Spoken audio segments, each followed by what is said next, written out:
General Class Act, Article 367 of the Constitution of India makes the General Class Act 1897 applicable for interpretation of the Constitution. இந்த general class act எதுக்கு, என்னத்துக்கு இது அப்படின்னா, நம்ம act இருக்கு, ஆக்ட்ல வந்து சில விஷயங்கள் சொல்லியிருப்பாங்க, அதோட உண்மையான அர்த்தம் என்ன,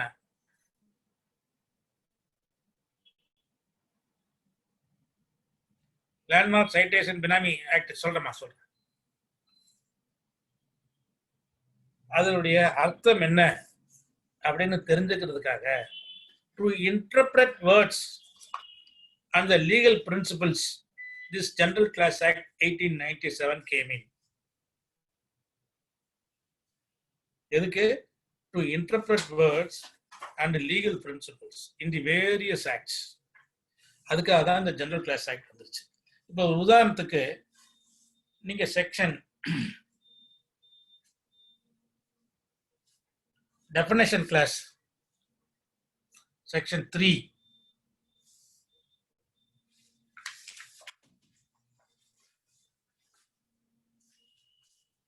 Section 342. இந்த செக்ஷன் 342ல இப்ப நம்ம பினாமி டிரான்சாக்ஷன் கூட பார்த்தோம் இல்லையா? பினாமி டிரான்சாக்ஷன் சார் கிளாஸ் எடுத்துருக்காரு டாக்டர் வைரமணி. இந்த பினாமி டிரான்சாக்ஷன் ஆக்ட்ல பினாமி டிரான்சாக்ஷன்ல any person who enters into benami transaction அப்படின்னு சொல்றாங்க. எனி பெர்சன் அப்படின்னு சொல்றாங்க. அந்த பெர்சன்னா யாரு? அதுக்கு தான் டெஃபினேஷன் நம்ம பார்க்கணும். அப்ப section 3 sub clause 42 general clause ஆக்ட்ல எடுத்து ஒரு சின்ன உதாரணம் தான்.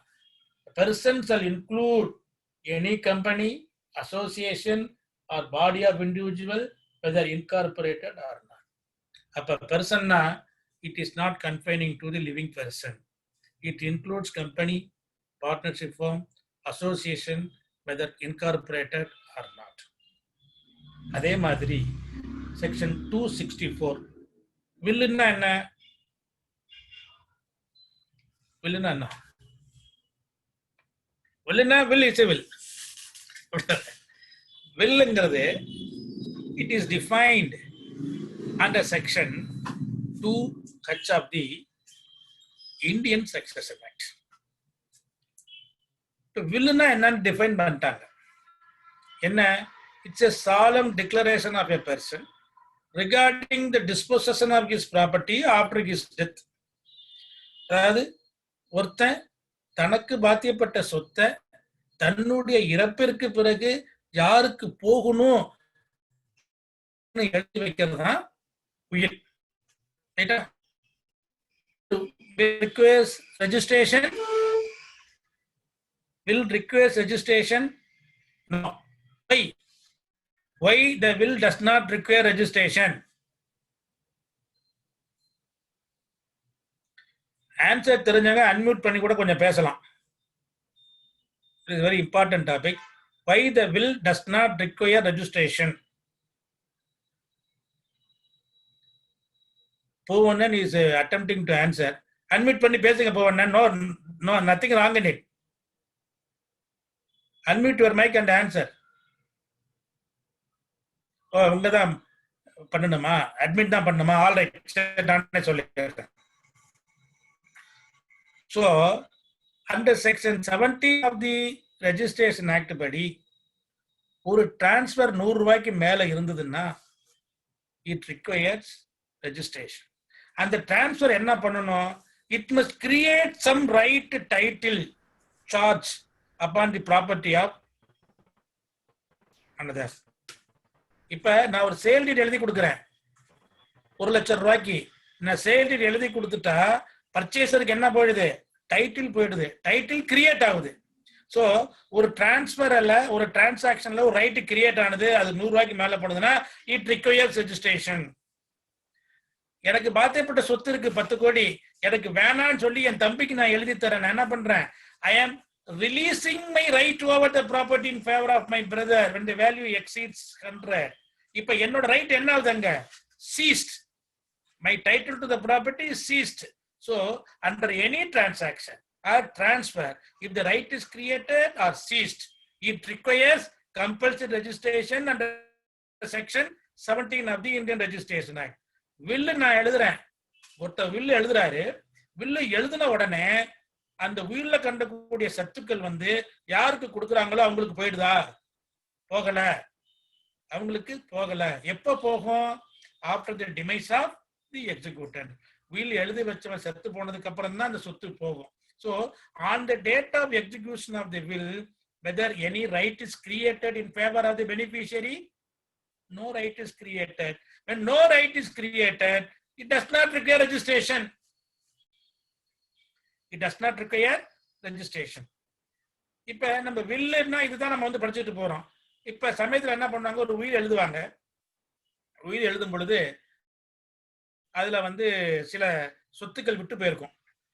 அடிஷ்னலா ஒரு பேப்பரை சேர்ப்பாங்க. இல்ல சொத்து விவரம் தப்பா சொல்லியிருப்பாங்க, அடிஷ்னலா ஒரு பேப்பரை சேர்ப்பாங்க.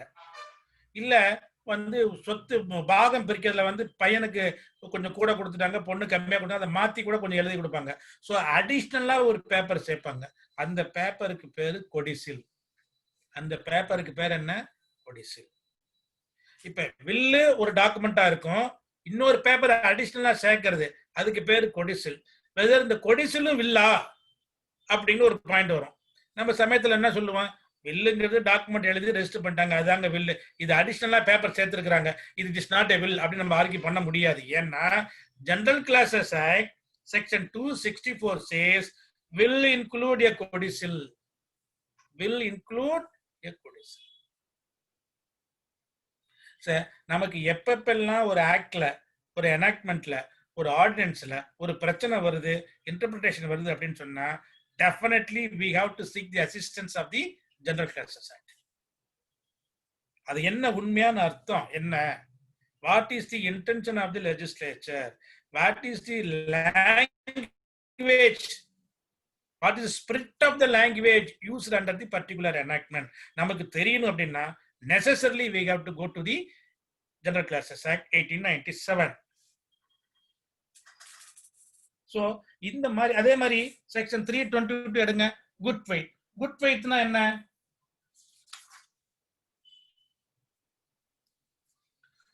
A thing shall be deemed to be done in good faith, whether it is in fact done honestly, whether it is done negligently or not. Good ஃபெய்த்ங்கிறது எங்க வருது உங்களுக்கு? அடுத்த கிளாஸ்ல ரெண்டு இடத்துல குட் ஃபெய்த்ங்கிற வேர்டை யூஸ் பண்ணிருக்கிறேன். எங்க? Section 19 of the Specific Relief Act subsequent purchaser has to discharge his burden of proof that he has purchased the property in good faith, that he has paid the entire sale consideration, that he is not aware of the existence of the earlier sale agreement, and he has purchased the property in good faith. Good faith na enna? Good faith na என்னங்க definition இங்க கொடுக்குறாங்க 322ல. என்ன? a thing deemed to be done in good faith, whether it is in fact done honestly, whether it is done negligently or not. ஹானஸ்டாவும் ஒரு விஷயம் செஞ்சிருக்கலாம், தவறுதலா கூட விஷயம் செஞ்சிருக்கலாம், இருந்தாலும் அது வந்து with due care and attention இருந்தா மட்டும் போதும் அப்படின்னு இதுல சொல்றான். 2H லிமிடேஷன் ஆக்ட்ல செக்ஷன் 52 ஐபிஎஸ்ல சொல்லுவான் டியூ கேர் அண்ட் அட்டென்ஷன் வேணும்னு. பட் ஆனா ஜெனரல் கிளாஸ் வந்துட்டீங்கன்னா whether it is done honestly or negligently, a thing is deemed to be done in good faith. Right? அப்ப இந்த good faith க்கு definition we can seek the assistance of the General Classes Act. அடுத்தது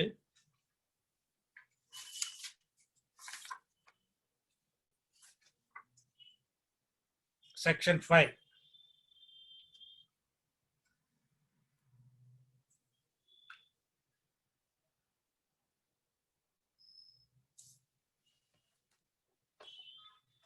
Coming into operation of enactment, where any central act is not expressed to come into operation on a particular day, then it shall come into operation on the day on which it receives the assent. இப்ப நார்மலா நம்ம என்ன பண்ணுவோம், நிறைய act வரும். Act வந்ததுமே அதுல வந்து this act come into force with immediate எஃபெக்ட்னா அந்த ஆக்ட் என்னைக்கு வருதோ, இல்லாட்டி this act will come into force only on the notification issued by the central government then and there அப்படின்னு சொல்லுவாங்க. அப்ப என்னைக்கு நோட்டிபிகேஷன் சென்ட்ரல் கவர்மெண்ட் போடுறாங்களோ அந்த தேதியிலிருந்து தான் அந்த ஆக்டுக்கு வந்து ஆபரேஷனுக்கே வரும். அது மாதிரி இல்ல எதுவுமே போடல அப்படின்னா என்ன அர்த்தம்? This act will come into force on the notification அப்படின்னு இல்ல அப்படின்னா அந்த ஆக்ட் எப்ப இதுக்கு வரும், ஃபோர்ஸுக்கு வரும்னா when the president gives his assent. When the president gives his assent.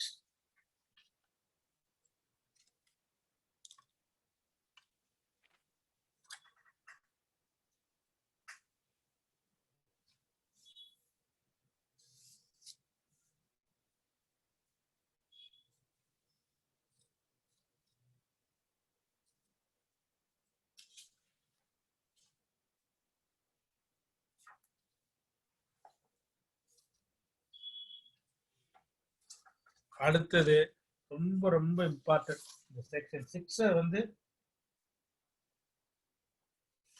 Effect of repeal. Effect of repeal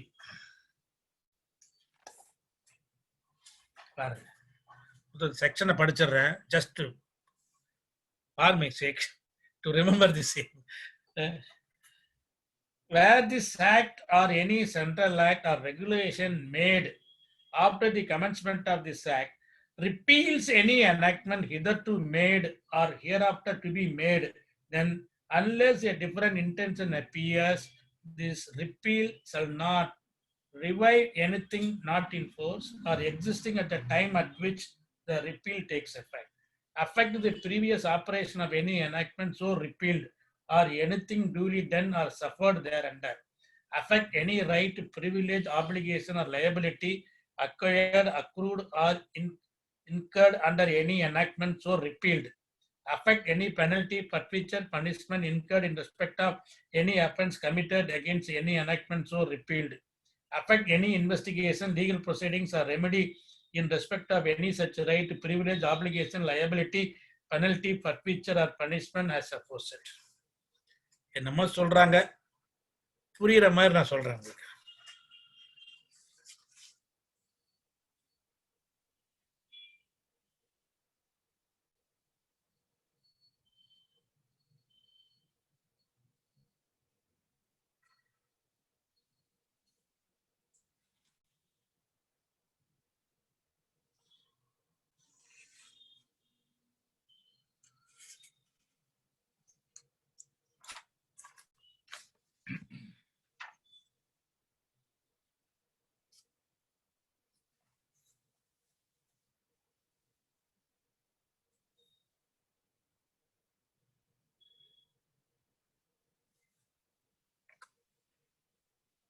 இப்ப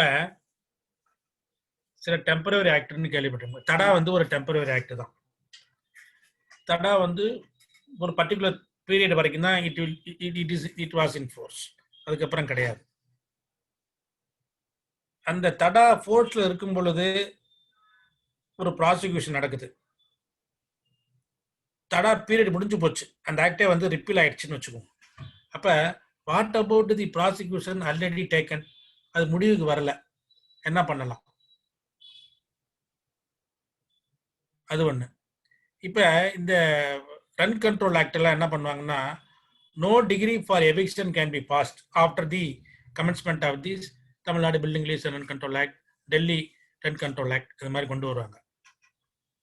என்ன ஆனா அப்ப ஒரு டிகிரி பாஸ் பண்ணிட்டாங்க, அந்த டிகிரி என்போர்ஸ் பண்ண முடியுமா பண்ண முடியாதா? அதுல ஒரு கிளாஸ் கொடுத்திருப்பாங்க.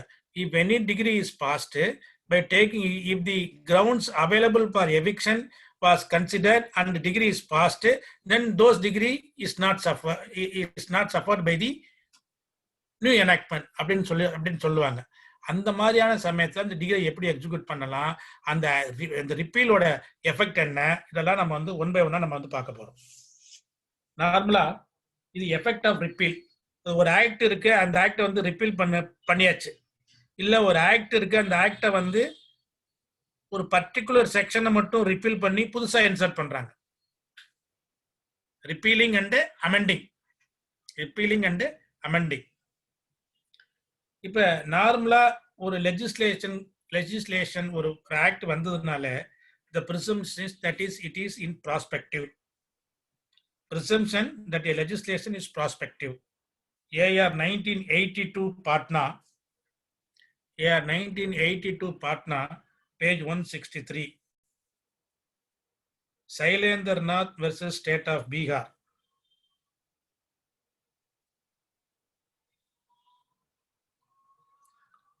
So normally legislation is prospective. அதே மாதிரி தான் there is a presumption against the retrospective operation of the statute. ஒரு ஆக்ட் இன்னைக்கு வந்ததுன்னா அந்த ஆக்ட் வந்த தேதியிலிருந்து தான் அது மற்றவங்களை கட்டுப்படுத்த முடியுமே தவிர அதுக்கு முன்னாடி ஒரு செயல் நடந்தா அதை கட்டுப்படுத்துமா? இப்போ ஒரு உதாரணம் சொல்றேன் பாருங்களேன். இப்ப ப்ரொஹிபிஷன் ஆக்ட்ல இப்ப 2020 அக்டோபர் மாசம் இருந்து யாரும் குடிக்க கூடாது போட்டாச்சு. குடிச்சா 1 வருஷம் தண்டனைங்கிறான்.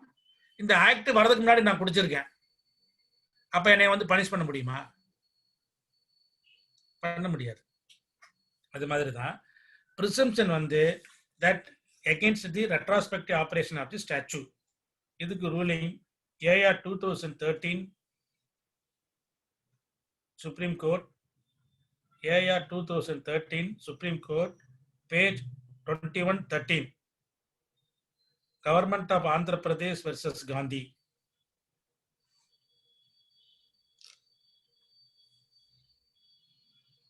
Government of Andhra Pradesh versus Gandhi. In the section 6 effect of repeal, it has no application so far as the temporary act is concerned. Temporary act is concerned. அதுக்கு ruling Thangamani versus Inspector of Police.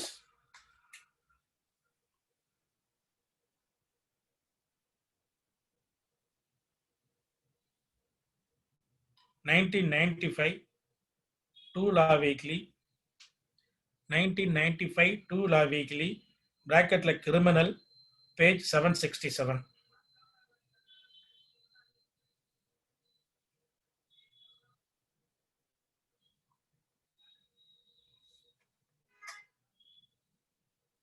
இப்ப இந்த தடா ஆக்ட்னு ஒரு act சொன்னேன் இல்லையா, அந்த ஆக்ட்ல ஒரு teaming class இருக்கு, section 1 sub clause 4. அது என்னன்னா, as if this act had not expired, அதாவது இந்த பீரியட் முடிஞ்சதுக்கு அப்புறம், டெம்பரரி ஆக்ட் முடிஞ்சதுக்கு அப்புறம் ஒரு டீமிங் கிளாஸ் என்ன சொல்றாங்கன்னா, it will not affect the pending investigation and the legal proceedings. இப்போ தடா 2000 இருந்து 2005 வரைக்கும் 5 வருஷம் வரைக்கும் தான் இருக்கும் அந்த தடா ஆக்ட். 2005க்கு அப்புறம் தடா ஆக்ட் ஆட்டோமேட்டிக்கா ரிப்பீல் ஆயிடுது. பட் அதுல ஒரு டீமிங் கிளாஸ் இருக்கு, செக்ஷன் 1(4). என்ன கேஸ் பெண்டிங்கா இருந்துன்னு வச்சுக்கோங்களேன், even after the repealing, after the expiry of the act, deeming clause என்ன சொல்றான், as if this act has not been repealed அப்படின்னு நீங்க டிசைட் பண்ணி, it will not affect the pending case. அப்போ ஒரு லீகல் fiction is created. அப்ப the automatic expiry of the particular temporary enactment or the repeal of the said enactment will not affect the pending proceedings, provided there must be a deeming clause in the particular enactment. இதுக்கு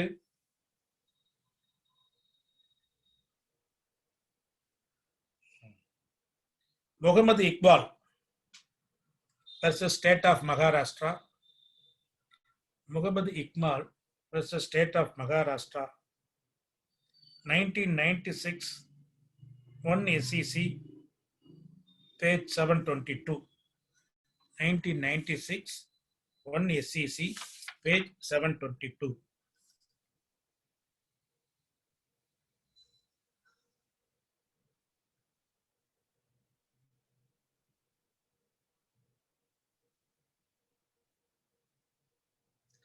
இப்ப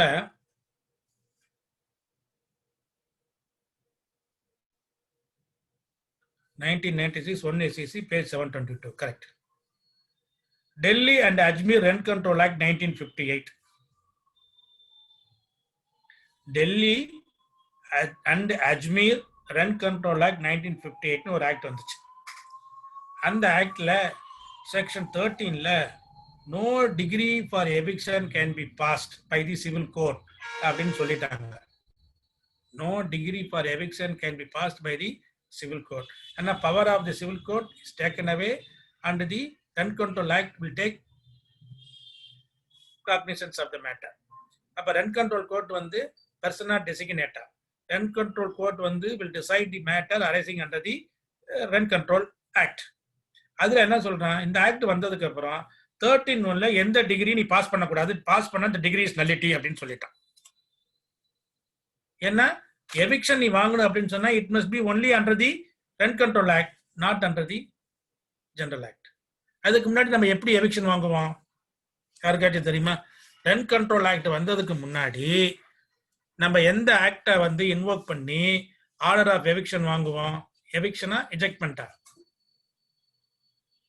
தெரியாது. we can get a degree for ejectment. section 106 TP Act. TP ஆக்ட்ல termination of notice கொடுத்துட்டு என்ன இது மாதிரி நீ tenant என்னோட லெஸ்ஸி என்ன உன் அக்ரிமெண்ட்டை டெர்மினேட் பண்றேன் கேன்சல் பண்ணிட்டு நம்ம வந்து எஜெக்ட்மெண்ட் சூட்டு போடலாம். அப்ப டெர்மினேஷன் பண்ணும் பொழுது you need not assign any reason for your termination. நீ எனக்கு வாடகை கொடுக்கல, இல்ல என் இடத்த வந்து டேமேஜ் பண்ணிட்ட, இல்ல இந்த இடம் வந்து எனக்கு தேவை, என்னோட சொந்த உபயோகத்துக்கு தேவை, அடிஷனல் அக்கமடேஷன் கூடுதலான இடம் எனக்கு வேணும் அப்படின்னு நீங்க சொல்ல வேண்டிய அவசியமே இல்லை under the transfer of property act. As the lessor, you have got every right to terminate the agreement, but subject to the terms and conditions of the lease deed. You need not assign any reason. But ஆனா rent control act வந்ததுக்கு அப்புறம் there are certain grounds for eviction. என்ன 2 மாசம் வாடகை கொடுக்காம இருந்தா, arrears of rent இருந்ததுன்னா, அந்த அரியர்ஸ் ஆஃப் ரெண்ட் வந்து வில்ஃபுல்லா இருந்ததுன்னா, ஓனருக்கு சொந்த உபயோகத்துக்கு ஓன் யூஸுக்கு வேணும் அப்படின்னு சொன்னா, இல்ல own use and additional accommodation, எனக்கு பையனுக்கு கல்யாணம் ஆயிடுச்சு, பையனுக்கு பொண்ணு கொண்டாந்து வைக்கணும், அடிஷனல் இடம் வேணும் அப்படின்னு சொன்னா நீங்க கேட்கலாம். இல்ல பில்டிங் இஸ் வந்து டிலாபிடேட்டட் கண்டிஷன்ஸ் ரிக்வயர்ஸ் ரீகன்ஸ்ட்ரக்ஷன் கேட்கலாம். So there are certain grounds for eviction under the Rent Control Act, but whereas under the Transfer of Property Act you need not assign any reason for termination of the lease agreement. இப்ப இந்த Delhi Ajmer Rent Control Actல 1958ல section 13(1)ல there is a specific provision that no degree for eviction ejectment can be passed by the civil court, provided if the degree is passed by taking into consideration of the grounds for eviction given under the Rent Control Act. அந்த Rent Control Actல என்ன grounds சொல்லி இருக்கிறாங்களோ அந்த ground இருந்து அதன்படி degree pass பண்ணிருந்தா அந்த degree is will not be affected by this Rent Act அப்படின்னு சொல்லியாச்சு. ரிப்பீல்டு நோ டிகிரி பாஸ் பண்ண முடியாது. ஆனா இந்த கிரவுண்ட் ஃபார் எவிக்ஷன் இருந்து அதை வந்து அந்த சிவில் கோர்ட் கன்சிடர் பண்ணி எவிக்ஷன் ஆர்டர் டிகிரி பாஸ் பண்ணிதானா the decree is not affected under the Delhi Ajmer and rent control act பண்ணியாச்சு. இப்ப டிகிரி பாஸ் பண்றாங்க, ஒரு காம்ப்ரமைஸ் டிகிரி பாஸ் பண்றாங்கன்னு வச்சுக்கோ.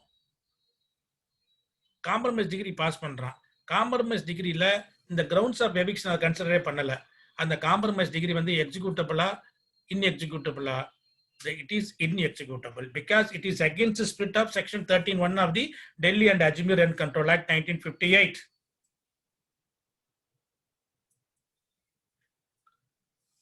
So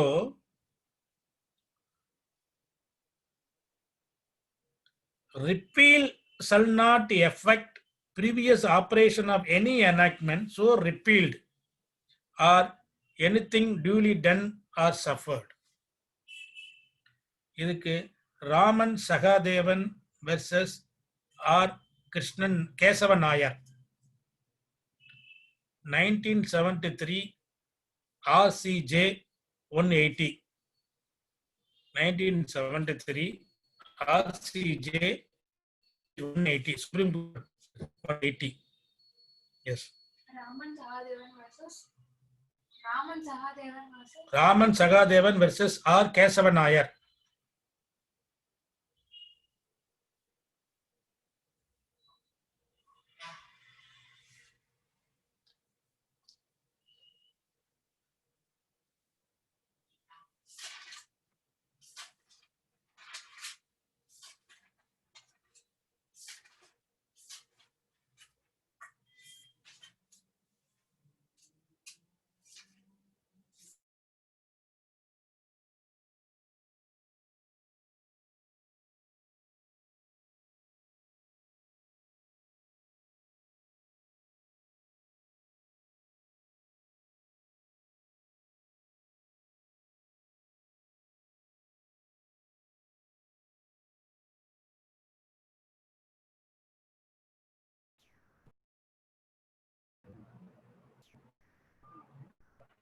Sir?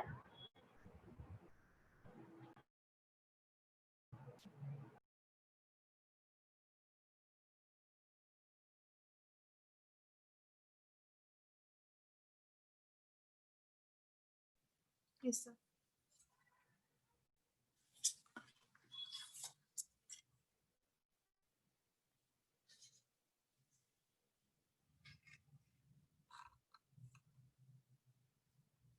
Hello.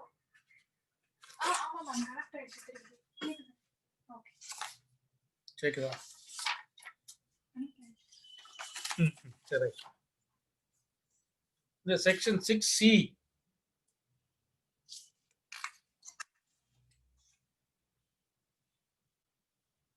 The repeal shall not affect any right, privilege, obligation, or liability acquired, accrued, or incurred under any enactment so repealed.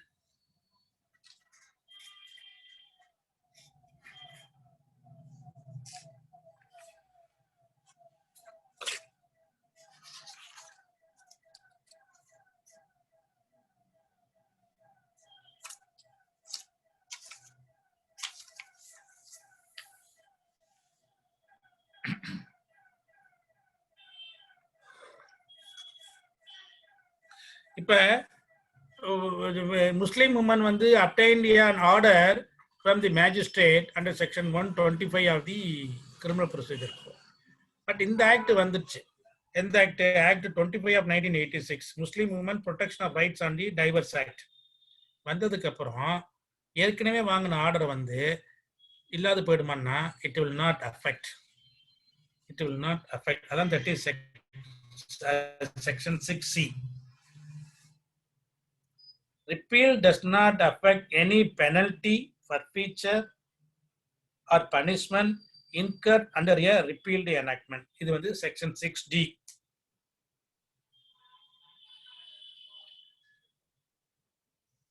இதுக்கு ஒரு உதாரணம், மகாராஷ்டிரால the Maharashtra prevention of fragmentation and consolidation of holding act 7 of 1947. அந்த ஆக்டிங் கீழே unauthorised ஆக்குபையராக இருந்ததுன்னா collector has got power to evict them summarily.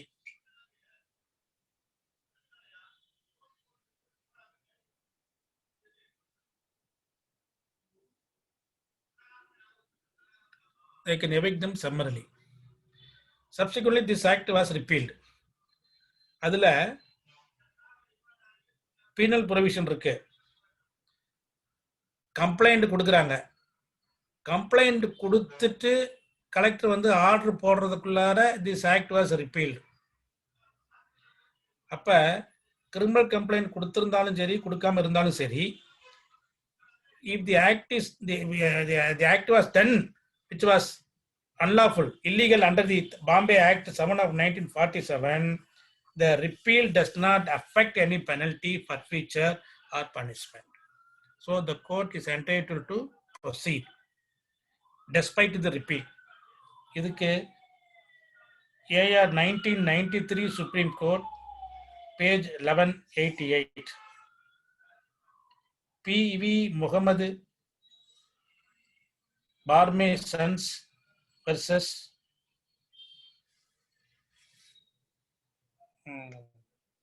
Director of Enforcement. PV Muhammad Army Sons versus Director of Enforcement, AR 1993 Supreme Court, page 1188.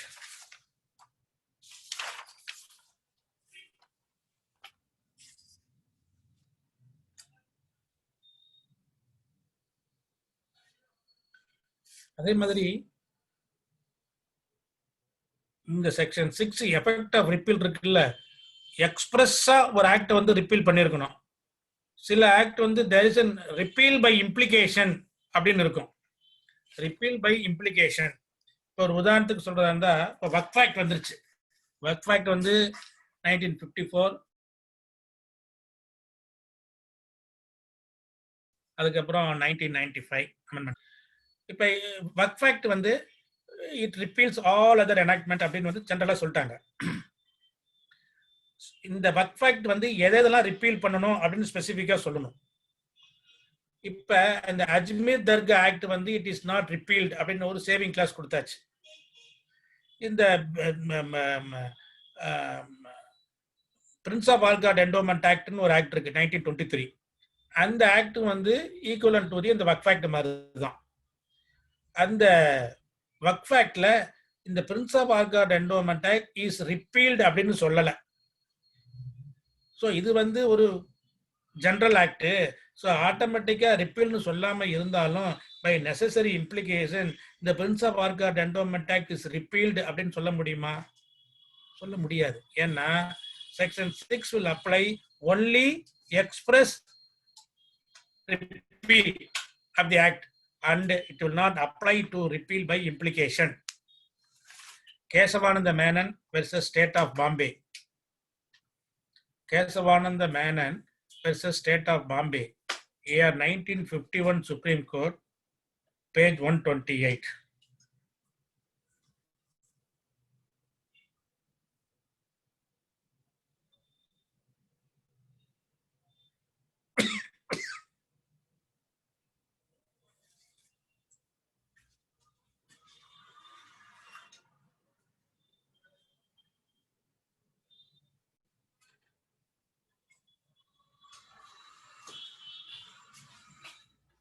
இப்ப ஒரு ஆக்டை கம்ப்ளீட்டா repeal பண்றதுன்றது வேற.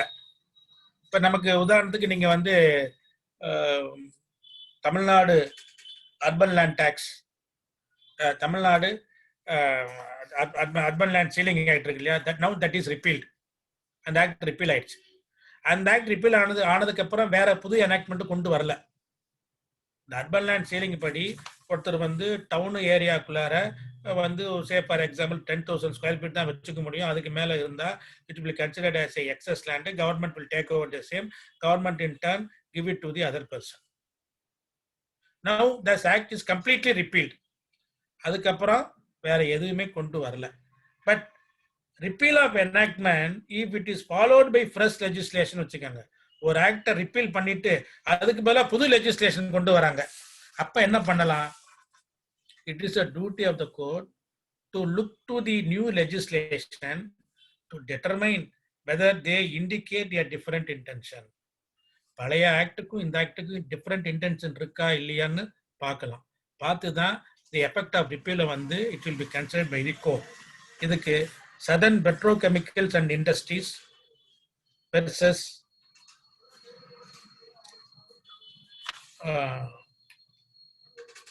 State of Madhya Pradesh, 2007, 3 CTC, page 273, Supreme Court.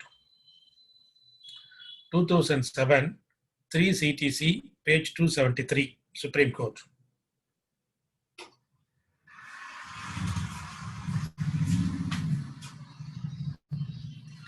அடுத்தது section 6A. Purpose of repealing and amending Act 2015. இப்போ ஒரு ஆக்டை repeal பண்றதுங்கிறது one aspect கம்ப்ளீட்டா. ஒரு ஆக்டை ரிப்பீல் பண்ணிட்டு அதுக்கு பதிலாக ஒரு ஃப்ரெஷ் லெஜிஸ்லேஷன் கொண்டு வரங்கிறது அனதர் ஒன். இன்னொன்னு ஆக்ட் இருக்கும், அந்த ஆக்ட்ல இருக்கக்கூடிய சில செக்ஷன்ஸ் மட்டும் ரிப்பீல் பண்ணிட்டு வேற புதுசா கொண்டு வருவாங்க. அதுக்கு பேரு repealing and amending. Repealing and amending act, amending act. இப்ப உங்களுக்கு எல்லாரும் தெரியும், இப்ப latest judgement section 6 of the Hindu succession act. இந்த ஹிந்து சக்சஷன் ஆக்ட் செக்ஷன் 6 கொண்டுட்டு வந்தனால whether it alter the Hindu Succession Act in its entirety இல்ல. Hindu Succession Act is there. என்ன பண்ணுது அது? It simply strike out section 6. பழைய செக்ஷன் 6 எடுத்துட்டு now the daughter, a female Hindu daughter on par with the son is considered as a co-partner and entitled to get a share in the joint family property. பழசுல சன்னுக்கு மட்டும்தான் survivorship apply ஆகும். அதை எடுத்துட்டு இதை புதுசா கொண்டு வராங்க. அப்ப இதுக்கு பேரு ரிப்பீலிங் அண்ட் அமெண்டிங் ஆக்ட். இதனுடைய அர்த்தம் என்ன அப்படின்னு சொன்னா, டு எக்ஸசைஸ் இல்ல, எக்ஸைஸ், EXCIS, எக்ஸைஸ்னா ரிமூவ் அர்த்தம்.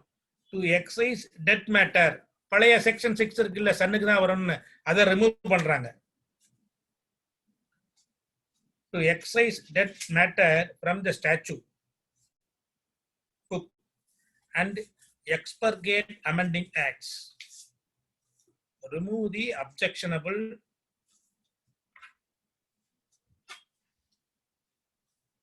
from the text. இதுக்கு ruling Buddha Bucks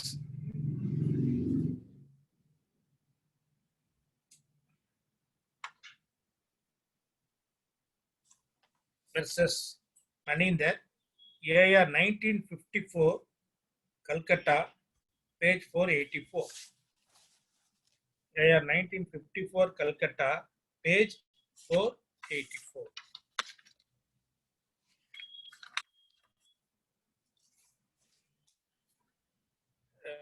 To be frank with you, Adilachi madam.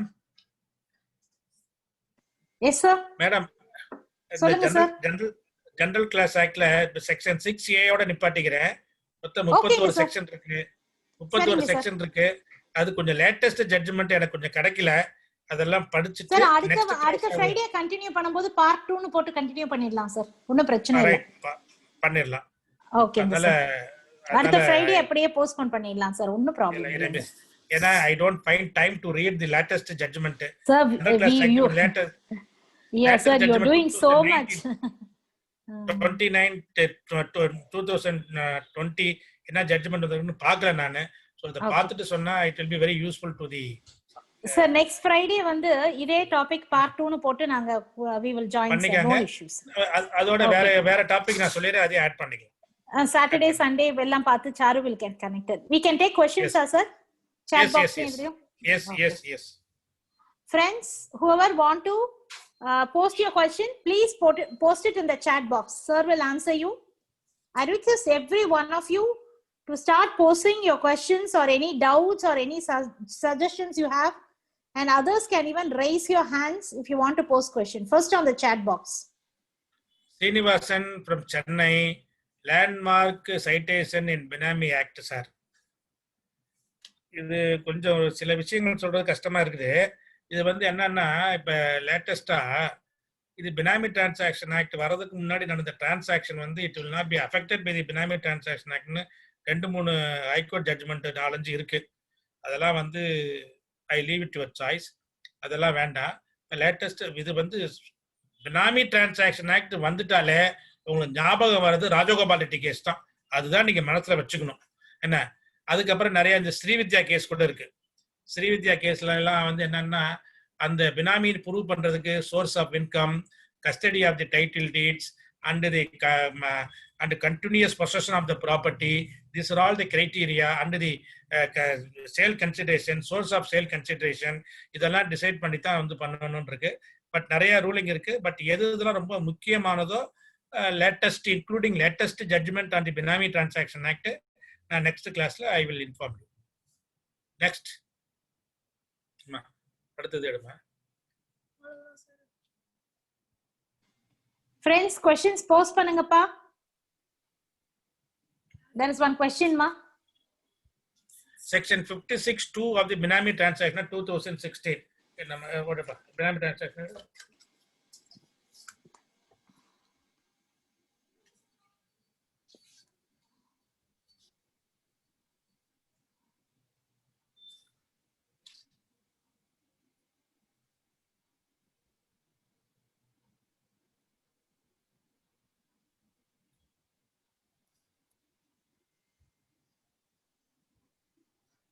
subclass 2 அது ஜம்மு அண்ட் காஷ்மீருக்கு தான். அது எதுக்குமா நமக்கு?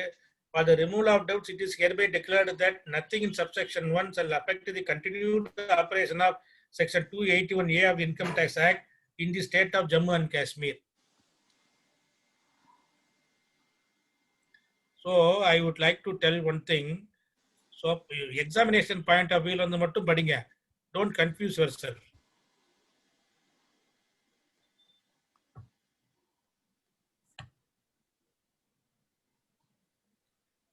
Next.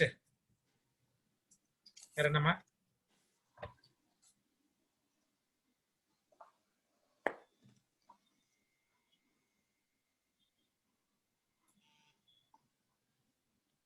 Sir, one question pertaining to yesterday's class, sir. About yesterday's class. Court of வாட்ஸா?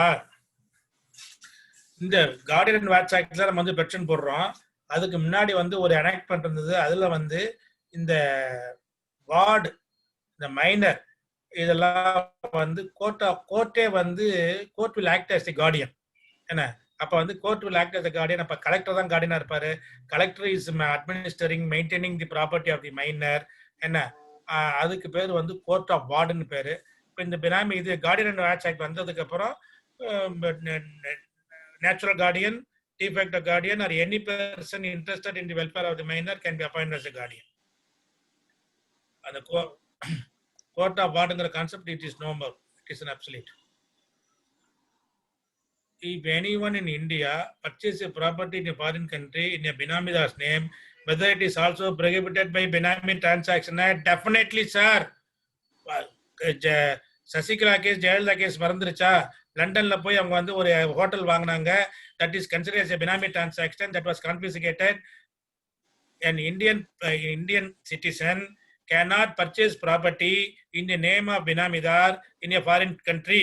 If it is purchased, then it will be considered as a Benami transaction. The property will be confiscated. அதாவது property, any property, it doesn't mean இந்தியாவில் மட்டும் purchase பண்ணாதான் benami transaction apply ஆகும், ஃபாரின்ல போய் இருந்து apply ஆகாது வராது. ஏன்? சோர்ஸ் ஆஃப் பர்ச்சேஸ் பண்ணி எங்க யாரு கொடுக்குறா? பெனிஃபிஷியல் ஓனர் கொடுக்குறான், அங்கிருந்து போகுது. So you cannot purchase property in foreign country in the name of benamidar. What is the status of legal case of the deceased benamidar? Very good. Oh நான் நீங்க அதான் இது சொன்னேன் இல்லையா நான் உங்களுக்கு, இந்த செக்ஷன் 50 இதுல 66ல செக்ஷன் 66ல பினாமிதார் வந்து ஒரு சொத்தை வச்சிருக்கிறாரு. என்ன லீகல் கேருக்கு சொத்து வருது, வந்திருந்தாலும் he will be considered as a binamidar. He is not able to prove that his known source of income, that the property will be confiscated. So original binamidar இருக்கும் பொழுது நடவடிக்கை எடுத்திருந்தா illegal gas will be implemented, the property will be confiscated. But அவங்க மேல வந்து criminal prosecution போட முடியாது. That is section 66. That is the status of legal care of the deceased binamidar. And next.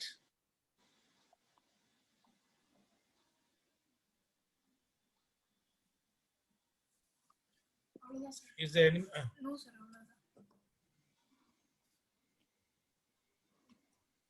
Subject dry, அதனால questions நிறைய வரல இன்னைக்கு.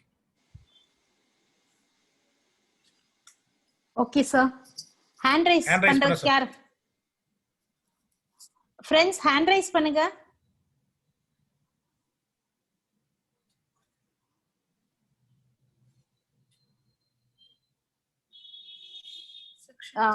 Yes, sir. There's one person to. Uday Kumar, please unmute. Madam, good evening, madam. Good evening, sir. இருக்காங்க பேசுங்க sir. Sir, good evening, sir. Good evening, சொல்லுங்க sir. Good evening, sir. உங்களுக்கு structure எக்ஸலண்டா இருந்தது sir. ரொம்ப நல்லா எளிய தமிழ்ல புரியுற மாதிரி ரொம்ப நல்லா இருக்குதுங்க. சார், இந்த Indian registration act section 22A ஒரு டவுட் சார். சொல்லுங்க. இந்த 22A அப்படிங்கிற இம்ப்ளிமெண்ட் வந்து by the notification by the state government 20/10/2016 இருந்து வந்ததுங்க. அதாவது regarding unapproved registration of unapproved plots.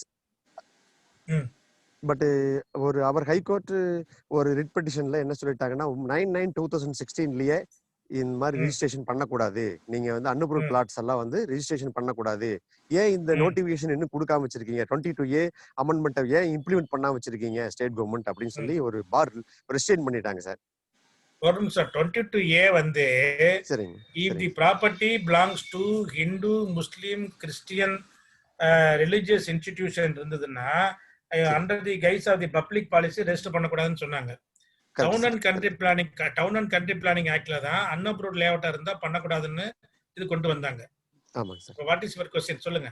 சரி, இப்போ நம்ம 22A வந்து என்ன டேட்ல இருந்து இம்ப்ளிமெண்ட் பண்ணணும்னு கவர்மெண்ட் முடிவு பண்ணணுமா, ஹைகோர்ட் முடிவு பண்ணணுங்களா? 22A வந்து கவர்மெண்ட் தான் சார் பண்ணணும். ஹைகோர்ட் வந்து அவர் court is only law finding body. whether law enacted by the government is in accordance with the constitution within the framework of constitution or not, அவ்வளவுதான். How the high court can determine the notification, the date of effect of the particular enactment, that power is vested with the government. But sir நம்ம ராணி Rajendran sir போட்ட கேஸ்ல writ பெட்டிஷன்ல sir high court என்ன சொல்லிருச்சுன்னா, இந்த மாதிரி நீங்க வந்து until notification கொடுக்க வரைக்கும் இந்த ரெஜிஸ்ட்ரேஷன் பண்ணக்கூடாது, நீங்க எல்லாத்தையும் பார் பண்ணணும், ரெஸ்ட்ரிக்ட் பண்ணணும்னு சொன்னாங்க. அப்போ வந்து டேட் ஆஃப் நோட்டிபிகேஷன் வந்து கவர்மெண்ட் தான் டிசைட் பண்ணணும், ஆக்ட் அமெண்ட் பண்ற டேட்டா அப்படிங்கிறது சந்தேகம் சார். இல்ல சார், அது 2 ஜீவோ போட்டாங்க சார். சரிங்க ரெண்டு சார். ஜீவோ வந்து என்ன போட்டாங்கன்னா, அந்த அன்அப்ரூவ்ட் லேஅவுட்ல இருக்கு இல்லையா, அதுக்கு வந்து 2 ஜீவோ போட்டாங்க. ஒரு ஜீவோ 2 ஜீவோ போட்டு ஒரு கட் ஆஃப் டேட் கொடுக்குறாங்க. அந்த டேட்டுக்குள்ளார நீங்க வந்து அன்அப்ரூவ்ட் பிளாட்டை வந்து ரெகுலரைஸ் பண்ணிக்காங்க அப்படின்னு சொல்லி அந்த அந்த ஜீவோ படி ரெகுலரைஸ் பண்ணி எல்லாமே பண்ணிக்கிட்டாங்க. சரிங்க சார். சரிங்க. அதை ஓவர் கம் பண்றதுக்காக தான் இந்த ஜீவோ 115 நினைக்கிறேன். I think GO there are 2 GO, sorry 78 and 79. GO number 78 and 79 அந்த ஜீவோ போட்டு அன்அப்ரூவ்ட் லேஅவுட்டா இருந்ததுன்னா they have to pay some amount as penalty and they are entitled to regularize the same. ஒரு cut off date கொடுத்தாங்க. அது எந்த cut off டேட்னா எந்த தேதியில இருந்து அந்த பில்டிங் கட்டி இருக்காங்களோ அதுக்குள்ளார இருந்துச்சுன்னா அவங்க ரெகுலரைஸ் பண்ணிக்கலாம்னு சொன்னாங்க. Okay okay sir. Thank you sir. Thank you. Notification பொறுத்த வரைக்கும் it is vested with the government. It is not a duty of the high court. Okay sir. Okay, very well sir. Thank you sir. Thank you sir. Thank you madam. Thank you sir. Thank you. Rishi Thiruvengadam, please unmute.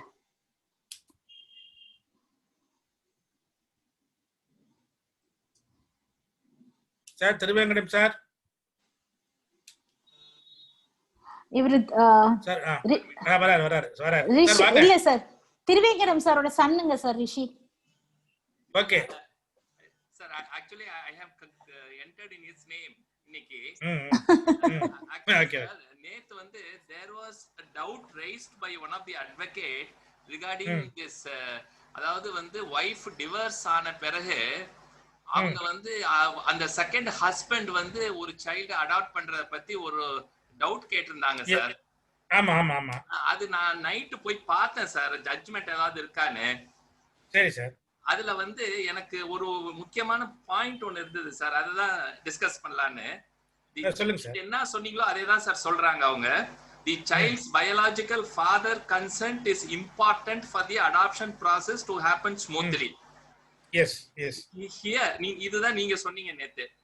Here there can be two situations. If your husband's wife's first husband has passed away, then consent is not an issue at all, because the wife becomes the natural guardian. Yes. Husband irandu poita, wife becomes the natural guardian. So consent is not an issue here. But so adoption can be done. Ama sir. But if he is alive, he will be required to give his consent in the form of an affidavit. Yes. அப்படிங்கறாங்க. நீங்க சொன்னதுதான் இதுவும். ஆமா. அதே மாதிரி இன்னொரு ப்ரொவிஷனும் கொடுக்கறாங்க. This clause should be mentioned, அதாவது இந்த clause should be mentioned in the consent terms signed at the time of divorceங்கறாங்க. அதுலயும் அது கண்டிப்பா இருந்ததுன்னா அது பண்ணிடலாம்ங்கறாங்க. ஆமா. இதுதான் நேத்து பார்த்தேன் சார், அதான் அது ஷேர் பண்ணிக்கலாம்னு சார். Thank you sir. எந்த citation sir? I will also look into this. இது சைட்டேஷன் நான் வந்து இது மேடத்துக்கு ஷேர் பண்ணிருக்கேன். இது வந்து ஒரு ஆர்டிகல், இது ஒரு ஆர்டிகல். நான் சைட்டேஷன் ஆர்டிகல் பட் நான் சைட்டேஷன் பார்த்து எடுத்து கொடுத்தறேன் sir. Okay sir. Okay. Thank you sir. Thank you. Raghu என்ன கேள்வி கேட்டிருக்காரு, ஒரு நிமிஷம். Sister purchased a property in her name through the money sent by his own brother from US. Will it attract the Benami Transaction Act Raghu sir benami transaction இன்னும் புரிஞ்சுக்கலையா? என்ன சொல்றேன் நான், அதுல எக்ஸப்ஷன் கொடுக்குறாங்கல்ல, என்ன கொடுக்குறான்? Brother can purchase the property in the name of another brother or sister provided அந்த sale deed 2 பேருக்கு பேர்லயும் ஜாயிண்டா இருக்கணும். ஜாயிண்டா இருந்ததுன்னா பிராமி டிரான்சாக்ஷன் அப்ளை ஆகாது. பிரதர் பணம் கொடுத்து உங்க பேர்ல மட்டும் நீங்க வாங்கிட்டீங்கன்னா பினாமி டிரான்சாக்ஷன் will apply.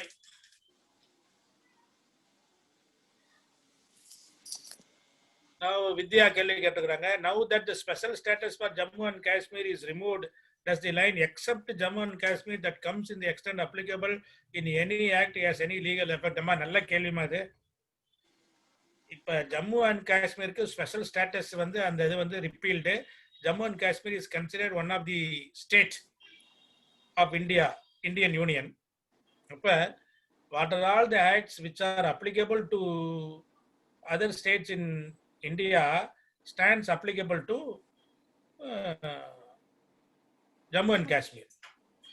அப்ப இதனுடைய எஃபெக்ட் வந்து என்ன அப்படின்னா, ஆஃப்டர் திஸ் இது அந்த ஸ்பெஷல் ஸ்டேட்டஸ் போனதுக்கு அப்புறம் இந்த இதுவும் ஆட்டோமேட்டிக்கா போயிடும். அதுதான் நம்ம வந்து இந்த ரிப்பீல் அண்ட் இதுல பார்க்க போறோம். நம்ம ஜெனரல் கிளாஸ் ஆக்ட்ல நம்ம அடுத்தது அதை பார்க்க போறோம். Next There is one person. 322 ஏதோ கேள்வி கேட்டமா, அஃபிடவிட் ஆயிடுமா? 33 affidavit, 337 oath, 362 swear. Understand பண்ண முடியலங்கற. Yes, I will tell you.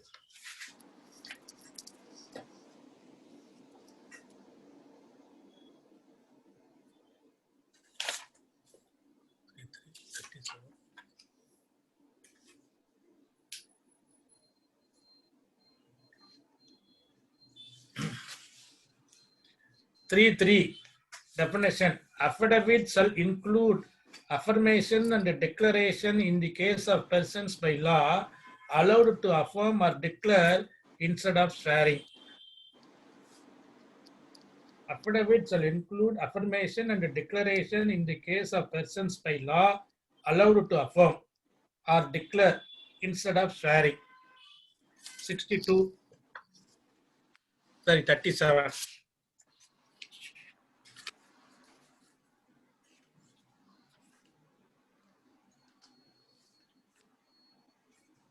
Oath shall include affirmation and declaration in the case of persons by law allowed to affirm or declare instead of swearing. அதே தான் வருது. ரைட்டா உங்களுக்கு புரிய வைக்கிறேன். அடுத்தது 62.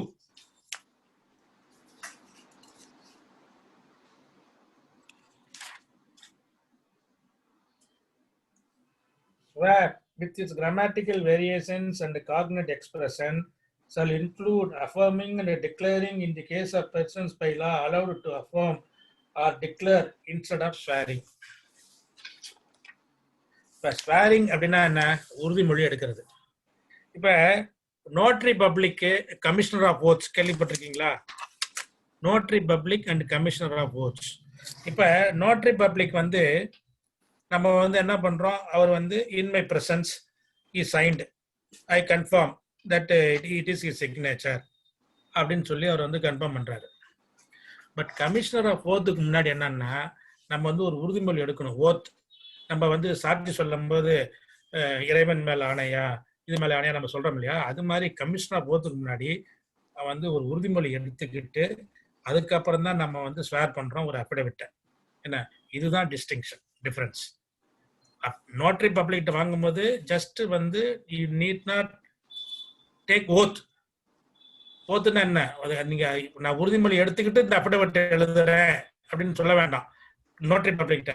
பட் கமிஷனர் ஆஃப் ஓத் வந்து சொல்லும் பொழுது யூ ஹாவ் டு ஓத் எடுத்துட்டு அதுக்கப்புறம் you have to swear the affidavit. But it include அவ்வளவுதான், அஃபர்மேஷன் அண்ட் டிக்ளரேஷன்.